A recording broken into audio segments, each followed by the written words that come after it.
What's going on, everybody? It's Jay, aka The Late Story, here with a Phantom Parade JP news video. And today, I'm going to be honest with y'all. I never thought I'd see the day after all of this time, but we finally have a unit to take SR Yaga's place, and it is Momo, the original GOAT. The original GOAT has decided to transcend blue status and now become a red stat buffer. Taijutsu Up Edition. Now being the fourth unit in the game to fulfill that role. Like if we were to go into Phantom Parade right now, guys, there is now, including Momo, 4 units that can perform this feat. We got Yellow Shoko right here, who can boost physical technique and curse technique increase. Green Shoko, who can do the exact same thing. And the OG GOAT, SR Red Yaga. But now, we have officially transcended. We now have another one, for red specifically. Because blue, forget blue. We're in it for red, am I right? Like if red didn't already have a stacked roster, like you know, hold on, let's just like if this isn't already a stacked roster as it is, let's just go even further. Why not? What's stopping us? It's totally not like he recently released, or you know, he's still busted, or you know, whatever. That doesn't matter. We're here for some Momo. Let's take a watch of her little trailer real quick. Holy loud. That is loud. My bad for y'all ears drums. We'll listen to this together. Let's say. We'll take a first gander, and then I'll try and read out her kit for y'all. So first things first, AoE skill 2, from the looks of it. I dig it. Ooh. Stun and darkness application. Now I was seeing in the Twitter replies that people are like, stun and darkness at the same time, isn't that a little bit overpowered? I'm like, I don't think Sumzap really cares about what's being overpowered or not right now. And I'm not gonna lie, this icon is kind of insane. Pushed Momo's hairline straight all the way back, but that's besides the point. Another AoE into a skill 3. That's pretty cool. Okay. And we have ultimate.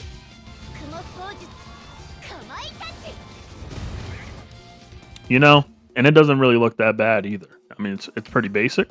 But at the same time, this is Shibuya Momo. She did like one thing, and they turned it into an entire unit. And I'm fine with that. I'm completely fine with that. So I do have her kit.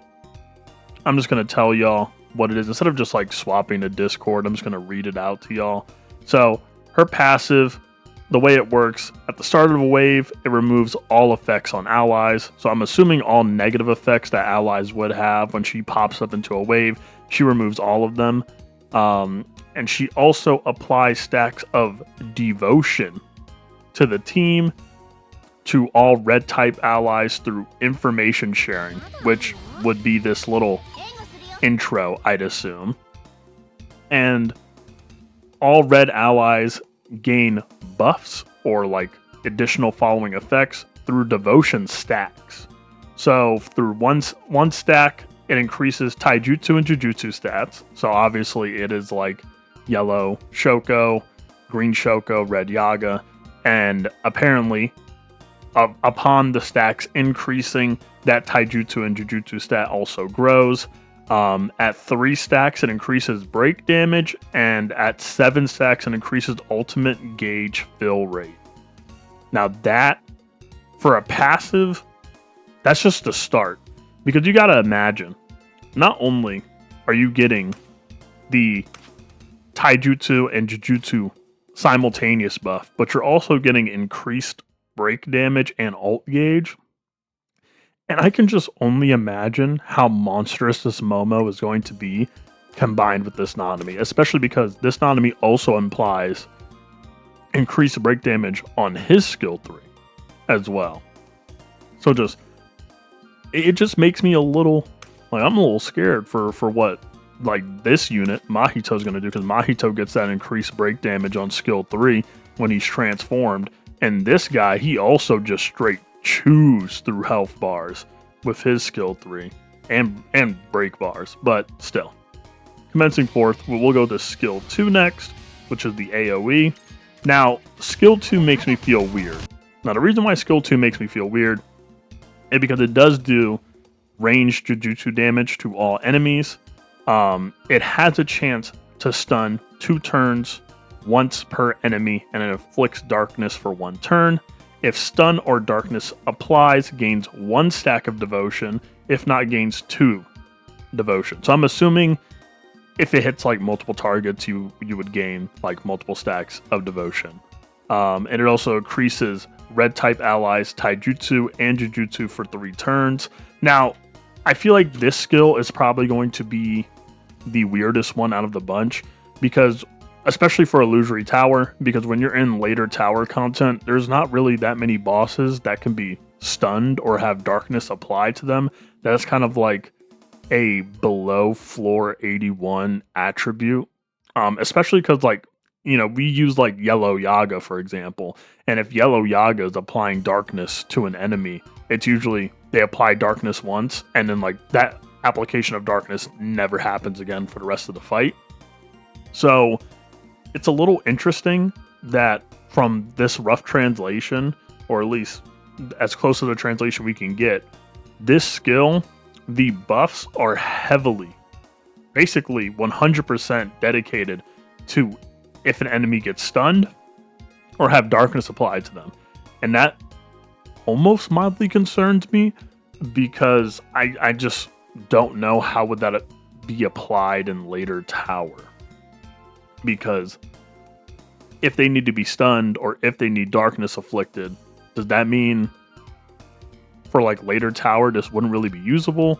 Or if, like, let's say like the stun or darkness is just so heavenly above it can be used, then it would be only used once? Question mark. You know what I'm saying? It's a little weird, but I imagine it'd be good for sweep and also for general content as well. That is a decent skill for them. I'm wondering how that would be applied for tower.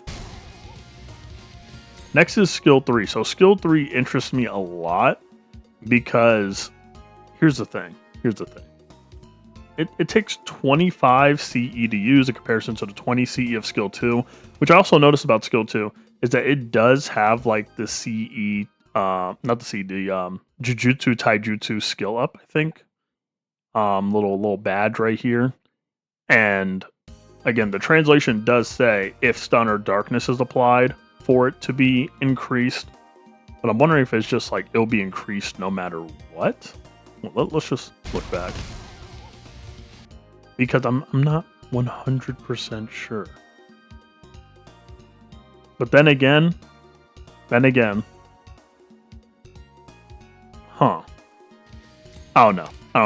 I'm feeling a little odd about that, especially because it says if stun or darkness is applied. And this is also just a pretty basic AoE skill. So it deals ranged Jujutsu damage to all enemies, 2 hits, applies break damage taken increase to all enemies for 2 turns. Like, the break damage meta for red is about to be insane, and I love it. I love it so much. Increases damage taken by red type skills for 3 turns. So not only do we have a stat buffer in the cut with Taijutsu up, we got damage taken increase as well. And skill 3 also applies 2 devotion stacks and grants evasion for 2 turns, but it only activates once. So you'll have like the 2-turn status, but you can only use it 1 time, which is reasonable. But it's pretty interesting that this skill is the 25 CE skill. This one's 20. So I feel like if we were to run Momo, I mean, it is kind of crazy because like they have like this clip and she only has like 10 curse energy like after she uses the skill, and then they have later in this preview, she had like a massive amount of CE afterwards. So I'm kind of wondering like if running like a curse energy recollection bit on her is going to be a thing that'll be effective. She also, like, they don't show her skill 1 because they don't like showing skill 1s during previews for some reason, but that skill 1 icon also looks very, very, very similar to, I'm pretty sure, the skill that was shown with, actually, yeah, right here, with Mahito as well. And I'm pretty sure that's like crit resist or break damage, one of the two. But break damage increase, oh yeah, crit most likely.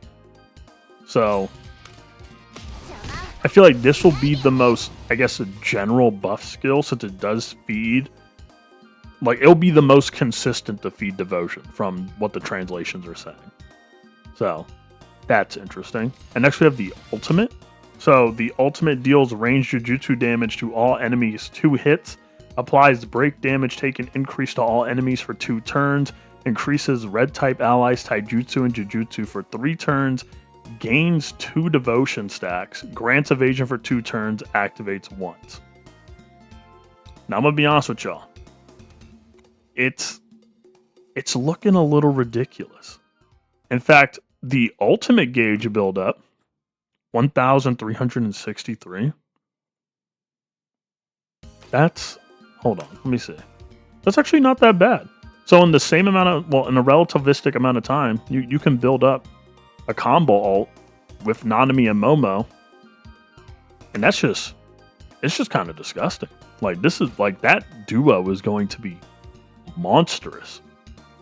Like, I really want to see, like, what things people make up. I feel like floor 83 will be due for a run back because of the potential this duo has. Because I'm like, wait a minute, the ultimate 1,363? That ain't too bad. That ain't too bad. So, just off initial previews alone, like, she's cracked, man. Like, same with Yorame. When Yorame was first revealed, like, dude, this is ridiculous. And on top of that, I have been told from people in my Discord server, and I've also seen discussions in other servers, that because her buffs is also attached to her passive, apparently it cannot be overridden in tower, similar to Yorame. And all I can think about is, like, Jujutsu Kaisen Power Cliff Parade, because holy, like, there is a lot of things going on currently in the game, and I feel like the Power Cliff, we're starting to see it, man. we're starting to see it. New units are coming out the woodworks with almost everything attached to it. And I was saying it in my Discord server, I'm like, man, I am like almost terrified of what like Illusory Towers for 91 to 100 is going to look like, because if standard units are looking like this, what type of content are we being prepared for? This isn't a limited unit. I mean, this Borderline has a kit of a limited unit to a certain extent. I mean, I imagine there might be some like curse energy issues. I mean, due to like skill 3 probably being the primary skill you would use, especially for tower content for the most part. I mean, again, the skill 2 stuff, I feel like we'll see how effective it'll be overall when we do see JP players get their hands on there. But just smack a curse energy recollection bit on it, maybe call it a day. Maybe do like a turn or 2 of just spamming skill 1 and then keep it rolling. But this is like, listen, I know I've seen a lot of people, they were like, oh man, why do we have to get a Momo? And I'm like, listen, I don't care what the unit is, as long as it's cool. This is pretty cool. I'm not gonna lie. Maybe I'm just a meta fiend, but this is chef's kiss. I mean, the only way they could flop it is if like the buff percentages were terrible, but I doubt they do that. This is great though. I appreciate it. We're not going to talk about global. For you people like, oh man, JP getting all the cool stuff, where's global at? Not going to talk about global. Okay? I will talk about global tomorrow. I will talk about global tomorrow at 1 a.m. and I'll be waiting there for a surprise, you know? Like what if the global devs are like, guys, it's not gonna be a dead week. We're gonna just shadow drop content when we would usually drop content. I'll be waiting. Okay. But yeah, this is my initial impression on Momo. I think she has the facilities to be just one of the GOATs. I do think, however, again, I'm still a little bit critical of skill 2, especially in its viability for tower, but I'll have to wait and see. But overall, Curse Energy Rec bit, maybe give her like SP2 CE node, Curse Energy Recollection bit, have her spam skill 3, call it a day, question mark. You know, smack her on a buff team, put her on floor 83. I mean, if her passive really does, like, what is it, bypass like tower cuts, put her on 86. Throw her on 86. Let's see something cool, man. I can't wait. Can't wait to see some gameplay. So that's it for me, guys. Thank you for watching if you made it to the end of this video. Shout out JP for actually getting content this week. Global players can't relate. It's been Jay, aka It's Ghost Story. This is Momo. And I will see you guys later.